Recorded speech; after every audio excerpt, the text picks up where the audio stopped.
Hello students. तो पिछले video में हम डिस्कस किया था कि एक चार्ज स्फेरिकल सेल के लिए पोटेंशियल इनसाइड एंड आउटसाइड कितना होता है। आज के इस वीडियो में हम डिस्कस करेंगे कि एक यूनिफॉर्मली वॉल्यूम चार्ज डेंसिटी के लिए इनसाइड ए स्फीयर पोटेंशियल कितना होता है।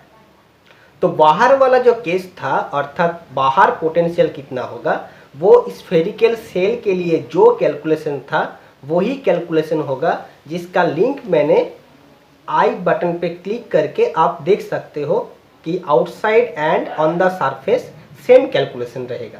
लेकिन अंदर अब जब चार्ज डिस्ट्रीब्यूटेड है तो इसके रिगार्डिंग क्या होता है ना, फील्ड डिफरेंट हो जाता है।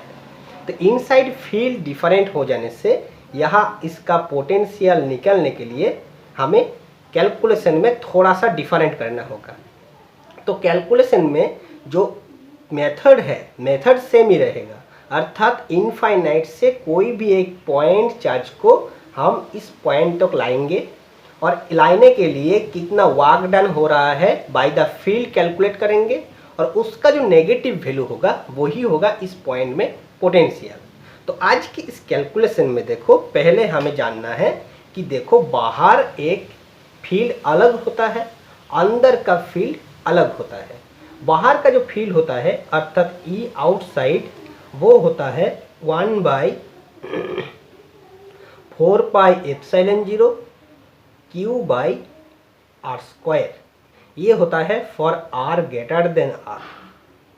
और इनसाइड क्या होता है, इनसाइड जो इलेक्ट्रिक फील्ड होता है वो है 1/4πε0 Q/R³ इंटू r।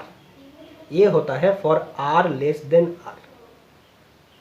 तो इसके लिए हमें अब क्या करना है कि हमें पता है कि पोटेंशियल का जो फॉर्मूला है और वर्क डन में नेगेटिव साइन नहीं रहेगा, और पोटेंशियल में हम डायरेक्ट फार्मूला यूज कर सकते हैं कि इलेक्ट्रिक फील्ड और पोटेंशियल इन दोनों का जो रिलेशन है वो है potential V equal to minus integration E dot D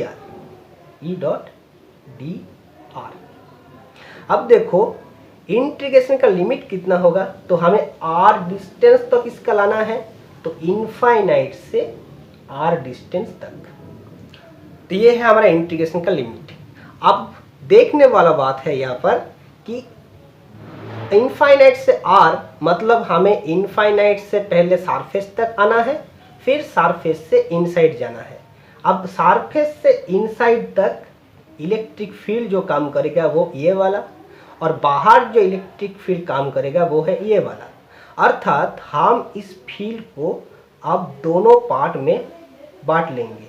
एक है इनफाइनाइट से सरफेस तक E dot d are,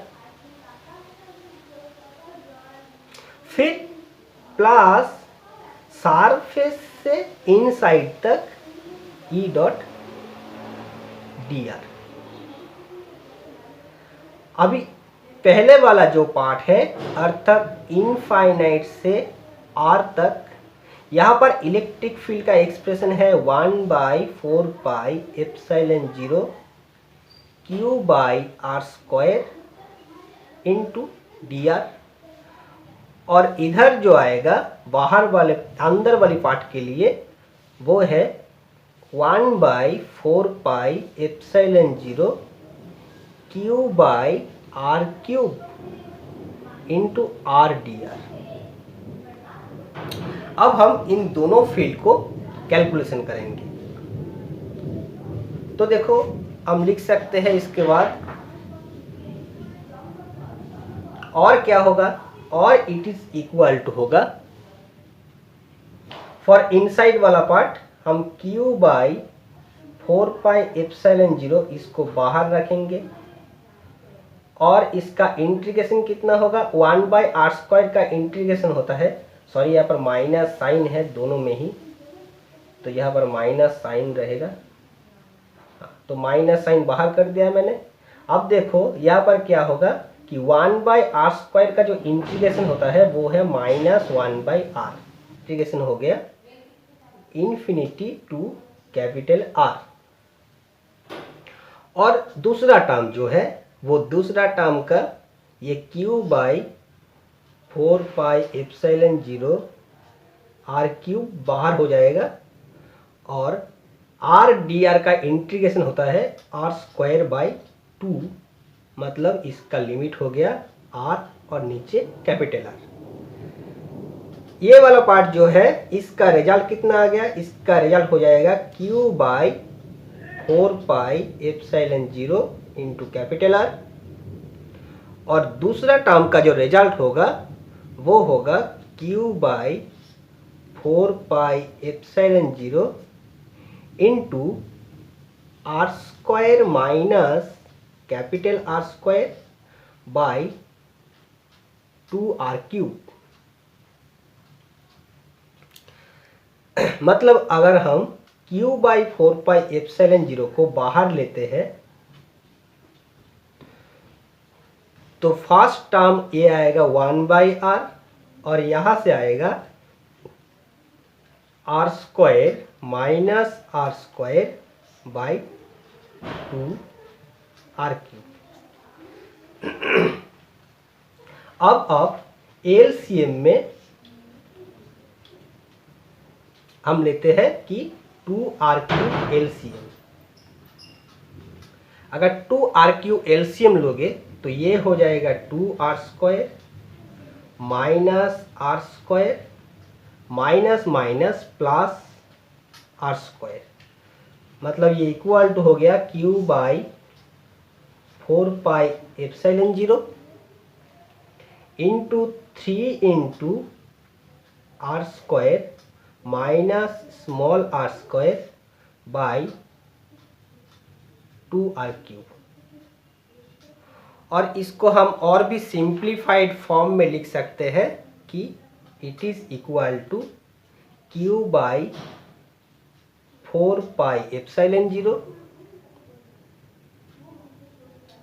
into 3/2r minus are square by 2r cube. तो ये है इस पॉइंट में पोटेंशियल का एक्सप्रेशन v इक्वल टू, ये हो गया हमारा पोटेंशियल का एक्सप्रेशन।